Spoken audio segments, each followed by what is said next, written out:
Se pueden sentar. You may be seated. Do not be afraid, for see, I am bringing you good news of great joy for all the people. To you is born this day in the city of David a Savior, who is the Messiah, the Lord. No tengan miedo, porque les traigo una buena noticia que será motivo de gran alegría para todos. Hoy les ha nacido en el pueblo de David un Salvador, que es el Mesías, el Señor. Every time I've heard this story, I've always thought that it was only about the angels telling the shepherds not to be afraid of him. You know, he shows up in the middle of the night, the whole thing shines up, they're dark, there's what is going on, right? So I've always thought it's been about the angel telling the shepherds, don't be afraid of me, it's okay, it's okay. So siempre pensé cuando escuchaba esta historia que era el ángel diciéndole a los pastores que no le tuvieran miedo a él, porque pues es un poco asustante, ¿verdad? Que están los pobres allí trabajando, todos solos, y les llega alguien inesperado y se les alumbra todo el área, entonces pues él les estaba calmando para que no le tuvieran miedo a él. And I think that is true. I do think the angel was trying to say, don't be afraid of me. But I also think, as I've thought about this, and I'm especially in the context of listening to Isaiah, I think the angel also was telling them, don't be afraid, because the angel knew that the shepherds, like the other people of Israel, were living in great fear. Y aunque yo creo que el ángel estaba pidiendo a ellos que no le tuvieran miedo a él, yo también creo que el ángel también les estaba diciendo que no tuvieran miedo porque reconocían que los pastores, como muchos de la gente en Israel, vivían en miedo y con miedo. Por ejemplo, acaba de entrar un nuevo gobernador con su nuevo gobierno. Empieza él a hacer un desastre. ¿Qué pide? Que vayan todos a su lugar donde nacieron a que se registraran. Eso causó mucho movimiento, gente que tuvo que dejar sus casas, sus familias para ir a inscribirse. Ya había ese movimiento de causar problemas, causar miedo. And this ruler has come in with new rules, right? And so just as he's come in, the first thing that happens is you got to go register yourself, not where you are, not like we do, like a little census from our own home, no matter where we were born. Oh, no. They got to go back to where they were born, to their home area. So think about the migration. People had to leave behind, whether they had enough food, money, or any resources to travel. They got to go, right? So they got to go, and so it's already causing this hustle and bustle. You heard from the prophet of Isaiah how the people of Israel have been plummeted. They've had wars, they've lost most of them, and they've been under somebody else's rule. When Jesus was born, over 60 years, that community had been under Roman Empire's rule. So esta comunidad ya ha estado sufriendo mucho. Escuchamos las palabras del profeta Isaías, donde le está contando de todo el sufrimiento que ha pasado el pueblo de Israel. Entonces, ya para este punto, cuando nace Jesús, ya tenían más de 60 años viviendo bajo el control de otros países y 60 años bajo Roma. So what is going to happen to these people? They've been afraid. They are afraid because are they going to survive this new wave of rules? Is there traditions? Are there religious traditions? Is their livelihood, their economy? What is to be of them? ¿Qué va a pasar con ellos, con todos estos cambios? ¿Va a venir, van a poder sobrevivir este nuevo sistema de leyes, van a poder sobrevivir como una gente que ha sido sus traducciones, su lengua, sus enseñanzas, sus costumbres religiosas. ¿Van a poder ellos a sobrevivir esto?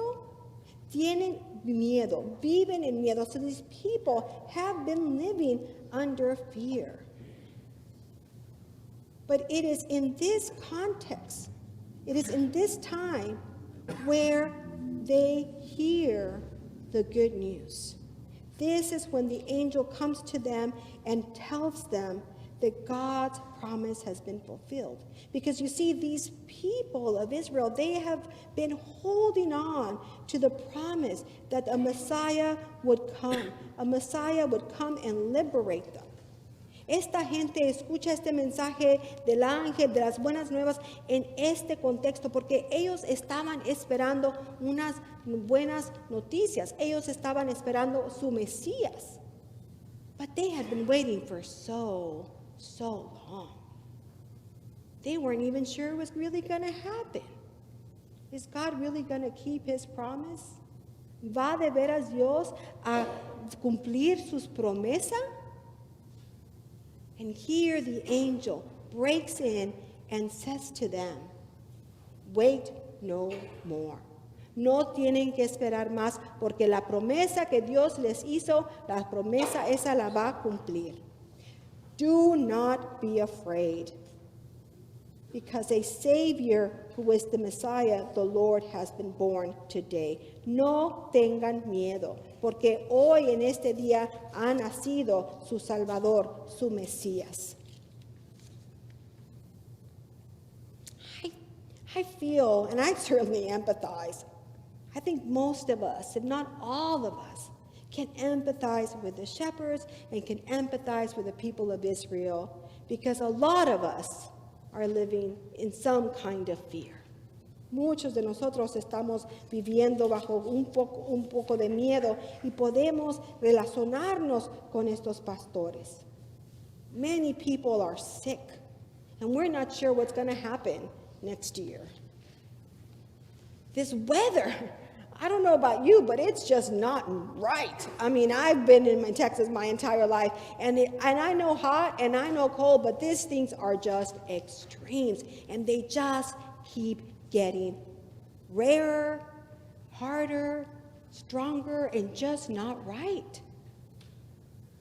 We see immigrants at the border constantly just don't know what is going to happen. First 42 is on, no, 42 is off. 42 is on, 42 is off. It's just like this ping pong machine. Are they going to be in? Are they not going to be in? And we have people in our community that are really holding on to the news every single day, because whatever decision gets made, it's going to impact their lives directly. Entonces tenemos estas cosas que están pasando en nuestras vidas. Mucha gente está enferma, no sabemos qué va a pasar. También reconocemos que el ambiente está cambiando a extremos. Las leyes inmigratorias se cambian cada rato y afecta, impacta nuestras vidas directamente aquí a gente en nuestra congregación. We've been through this 2 years, and we're about to start processing the loss we've had. The loss of lives, the lives of traditions, the lives, graduation ceremonies, anniversaries, family reunions, lots of things that we had to just let go, and we're grieving those now. Cambios que tuvimos en los últimos 2 años, muchas pérdidas, que ahorita empezamos a procesar todas esas pérdidas que han pasado, vidas, experiencias, aniversarios, matrimonios, funerales, todas esas experiencias que tuvimos que dejar a un lado durante estos años de pandemia. And so we're afraid. We can name so many things: the economy, the recession, the inflation, the cost of this, to that. And as I was preparing and getting ready for today, I get a phone call. Or actually, I heard the voice message. And there's nothing like hearing the voice message that says, Mother Minerva, I just want to let you know, we have a little bit of an incident at the parish hall. But that's okay. We're there. We're calling people and we're taking care of it. And I'm like, what? Wait, what? What did you just say? Did you just say that the water line broke? Did I hear that? Did you just say that there's a flood in the parish hall? Estoy preparándome para este sermón y oigo el mensaje que se inundó el salón parroquial. Y me pongo a pensar, oh yeah, I'm afraid. Oh sí, tengo miedo. ¿Qué va a pasar?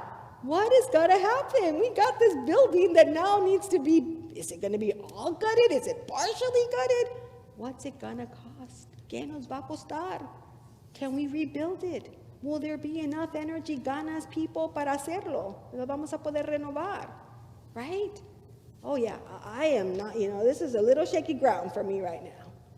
But then the message, the reminder today, it's not just the good news, see friends, the good news is not just that Jesus was born 2,000 years ago. Oh no, the reminder is that it was not just the Messiah, it was that God became incarnate. Dios se encarnó. Dios vino a este mundo. God came to this world to live among us, to remind us of his promise, and to say to us, I am with you. Yo estoy contigo y con todos. Porque no nomás es que nació un Mesías, es que nació Dios encarnado y se hizo hombre para vivir con nosotros y recordarnos de su promesa, que no nos va a abandonar. God will not abandon us. God will keep his promise.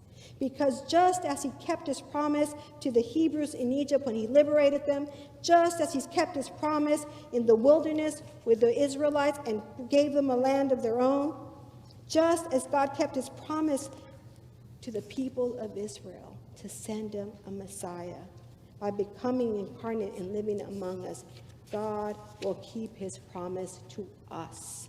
And will return as he told us that Jesus Christ will come back to us. Es en estos momentos de dificultad que nos recuerda Dios que Él está con nosotros y no nos va a abandonar, que va a mantener sus promesas como lo ha hecho a los hebreos, como lo hizo a los israelitas, como lo hizo al pueblo de Israel y como Él lo va a hacer con nosotros. Él regresará a poner en orden todo. And so this reminder of us today is to not be afraid because God is faithful and will keep his promise. Porque Dios es un Dios fiel que va a cumplir sus promesas de lo que Él nos esperó, que Él va a regresar y va a estar con nosotros. Now, it's the thing, how, when, cómo, cuándo va a hacerlo? Yo no sé. We don't know. But I suspect, as it was when he first was born to this world, it was not quite what was expected. Yo creo que va a ser algo que no ha sido esperado, que no es algo como nosotros lo esperamos. Porque cuando llegó Jesús como el Mesías, no era lo que la gente creía que iba a ser. Ellos esperaban un guerrillero, una persona que iba a poner y restaurar a Israel a su lugar propio. Pero recibimos mucho, mucho más. Recibimos a nuestro Dios que se encarnó para vivir, morir y resucitar y conquistar la muerte. So God came to us. When God answered his promise to the Israelites, he did it in a way that was not expected. People expected Jesus or the Messiah to be a warrior, to be one that would come and restore Israel to its rightful place. But we got not a warrior, we got God incarnate to remind us that he is with us. and a God of love and peace, un Dios de amor y de paz. And so, as we think about this, as we think about this God that keeps his promise, and as we think about Jesus' return, how does that shape us? What does that mean for us, knowing that God is with us? How does it help us to trust in God, in Jesus' return? And how does that, if we trust in that, how do we live? How does that change how we live? How does that change how we treat others? How we respond to threats and fears? Si sabemos y creemos en este regreso de Jesús, ¿cómo eso afecta a cómo vamos a actuar hacia otros, a vivir en una manera que reconoce el regreso de Jesús? ¿Y cómo vamos a responder a esas amenazas o a esos miedos? How does that prepare us for this Christmas season? ¿Cómo nos preparan este reconocimiento al tiempo navideño? As we sit tonight, regardless of what may be happening in our lives, what fears we may be having, may we receive the good news of great joy for all the people. To you is born this day in the city of David a Savior, who is the Messiah, the Lord. So aquí, mientras estamos esta noche sentados con cualquier cosa que nos molesta, cualquier miedo que estemos sintiendo, que podamos escuchar y recibir la buena noticia. Una buena noticia que será motivo de gran alegría para todos. Hoy les ha nacido en el pueblo de David un Salvador, que es el Mesías, el Señor. Amén. Amen.